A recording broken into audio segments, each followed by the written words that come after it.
Hey guys, welcome to the video. Gate exam Feb 2 అయితే నేను ఈ రోజు పోస్ట్ చేస్తున్నాను బికాజ్ అంత ల్యాగ్లో ఉన్నాను. దీనికి పెద్ద ప్రిపేర్ అవ్వలేదు కానీ హాల్ టికెట్ మాత్రం ఊరికే చదువుతూ ఉన్నాను వెళ్ళిన దగ్గర నుంచి. హాల్ టికెట్లో చదవడానికి ఏముంటుంది అని అనుకోకండి, లాస్ట్ మినిట్లో ప్రికాషన్స్ చదువుతున్నా బికాజ్ నేను అంత ఇర్రెస్పాన్సిబుల్ కాబట్టి. యూట్యూబ్ వీడియోస్ తీస్తున్నాను కదా అని ఎగ్జామ్ హాల్లోకి కూడా పట్టుకెళ్ళి ఎగ్జామ్ హాల్ కూడా వీడియో తీసి పెడితే ఫోన్తో పాటు నన్ను కూడా బయటకి ఎగరగొట్టేస్తారు. అందుకే అంత రిస్క్ మనం చేయలేదు. రాసేసిన తర్వాత ఇలా నడుచుకుంటూనే వెళ్ళిపోతున్నాము. బ్యాచ్ అంతా ఉన్నాం కదా, సరదాగా మాట్లాడుకుంటూ వెళ్ళిపోదామని ప్లాన్ వేసినాము. సరదాగా నడుచుకుంటూ వెళ్దాం అనే ప్లాన్ ని ఒక అమ్మాయి స్పాయిల్ చేసింది. తను ఎవరో కాదు, ఇప్పుడు నా ముందు నడుస్తుంది చూడండి తనే. వాకింగ్ కాంపిటీషన్ ఎవరైనా పెట్టారో ఏమో, మాతో ఎప్పుడూ నడవదు, ముందు వెళ్ళిపోతూనే ఉంటది.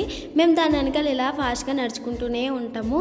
మేము ఓకే, మాకు అలవాటు అయిపోయింది దాంతో నడడం. ఇంకా వేరే వాళ్ళ పరిస్థితి చూస్తే వాళ్ళు ఇంకా వెనకతలే ఉన్నారు. ఫైనల్ గా నేను రీచ్ అవునని నాకు అర్థమైపోయింది, అందుకే ఇంకా స్లోగా నడుచుకుంటూ వెళ్ళిపోతున్నాను.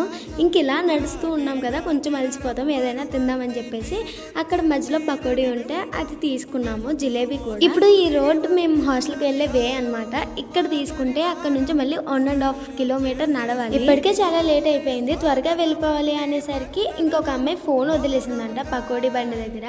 ఇంకా తను తెచ్చుకుని వచ్చేసరికి ఇవన్నీ పట్టుకుని తింటూ వెళ్ళి మా అలసటను గుర్తించిందో ఏమో, ఈ జిలేబీ మాకు చాలా హెల్ప్ చేసింది, చాలా టేస్టీగా ఉంది. ఇంతమంది ఉన్నాం కాబట్టి వెళ్ళిపోతున్నాము. అదే ఒకరో ఇద్దరు అయితే చాలా భయం వేసేసేది. ఈ రూట్ లో ఎంత భయం వేసినా వెళ్లాల్సింది హాస్టల్కే కదా. ఇంక వెళ్ళిపోయిన తర్వాత కోకోనట్ వాటర్ తాగేసి ఇంకా డెకరేషన్ కి రెడీ అయిపోయినాము. ఫస్ట్ టైం లో గేట్ ఎగ్జామ్ పడినందుకు మేము చాలా ఫీల్ అయినాము, చదవడానికి కాదు కట్టినందుకు.